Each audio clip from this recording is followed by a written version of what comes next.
നമുക്ക് നല്ല കുറുകിയ ചാറോടുകൂടിയുള്ള മത്തിക്കറി ഉണ്ടാക്കാം കേട്ടോ. അതിന് വേണ്ടി ഇതേ 1/2 കിലോ മത്തി എടുത്തിട്ടുണ്ട്.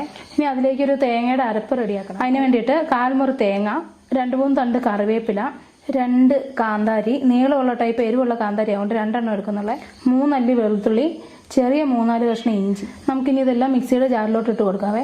ഇനി നമുക്കിതിലേക്ക് ആവശ്യമുള്ള പൊടികൾ ചേർത്ത് കൊടുക്കാം. അതിന് വേണ്ടിയിട്ട് 2 ടീസ്പൂൺ കാശ്മീരി മുളക് പൊടി, നല്ലപോലെ കുമിച്ച് 1 ടീസ്പൂൺ മല്ലിപ്പൊടി, 1/2 ടീസ്പൂൺ മഞ്ഞൾപ്പൊടി, 1/4 ടീസ്പൂണിനും താഴെ ഉലുവ, 1/4 ടീസ്പൂണോളം കടുക്. കറിക്ക് ആവശ്യമുള്ള ഉപ്പും കൂടെ നമുക്ക് ഈ കൂടെ തന്നെ ചേർത്ത് കൊടുക്കാം കേട്ടോ. നമുക്കിനി ഇത് നല്ല ഫൈൻ പേസ്റ്റ് ആയിട്ട് അരച്ചെടുക്കാം. ഇപ്പം കണ്ടോ നമ്മുടെ അരപ്പ് നല്ല ഫൈൻ പേസ്റ്റ് ആയിട്ട് അരച്ചെടുത്തിട്ടുണ്ടേ. നമുക്കിനി ഇത് നമ്മുടെ മീനിലേക്ക് ഇട്ട് കൊടുക്കാം.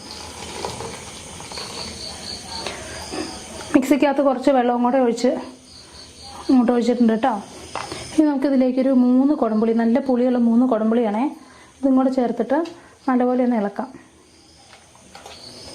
ഇനി നമുക്കിത് അടുപ്പിൽ വെച്ച് മീഡിയം തീയിൽ തിളപ്പിച്ച് ഒരു എണ്ണ തെളിയുന്ന വരെ, ആ ഒരു സമയം വരെ വേവിച്ചെടുക്കാം.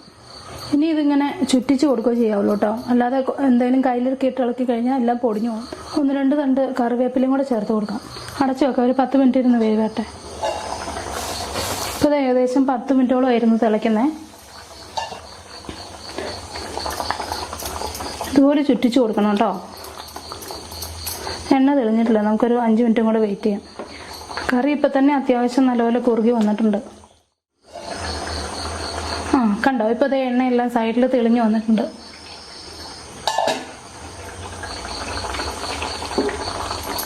ഇതാണ് വെന്തു എന്നുള്ളതിൻ്റെ അടയാളം. മതി കേട്ടോ.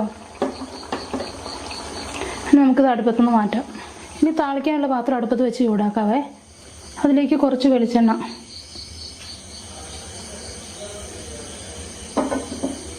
വെളിച്ചെണ്ണ ചൂടായിട്ട് വരുമ്പം നമുക്കതിലേക്ക് കടുക് ചേർക്കാം.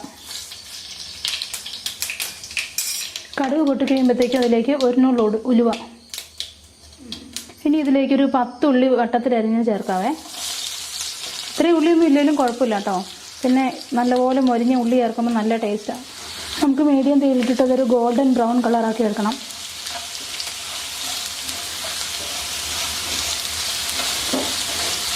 നല്ലപോലെ മൊരിഞ്ഞ് വരണം, എന്നാൽ കരിഞ്ഞു പോവുകയും ചെയ്യൽ. ആ ഒരു പരുവത്തിലെടുക്കണം. പെട്ടെന്ന് മൊരിയാനായിട്ടേ ഒരു നുള്ള് ഉപ്പ് ചേർത്ത് കൊടുക്കണ്ട കേട്ടോ. അധികം ചേർത്ത് കൊടുക്കല്ലേ, മീൻകറിയിൽ നമ്മൾ ഉപ്പ് ചേർത്തേക്കുന്ന.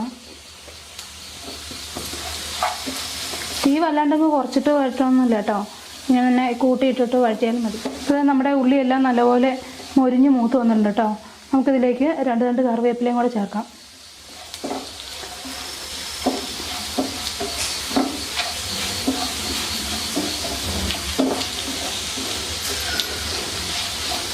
മതി, ഒരുപാട് മൂത്ത് കഴിഞ്ഞാൽ കരിഞ്ഞു പോകും. തീ ഓഫ് ചെയ്തേ. ഇനി നമുക്കിത് നമ്മുടെ മീൻകറിയിലേക്ക് ചേർത്ത് കൊടുക്കാം.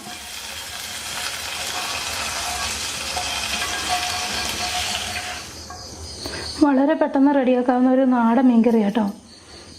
പണ്ടൊക്കെ എല്ലാവരും ഇങ്ങനെയൊക്കെയായിരുന്നു വെക്കുന്നത്.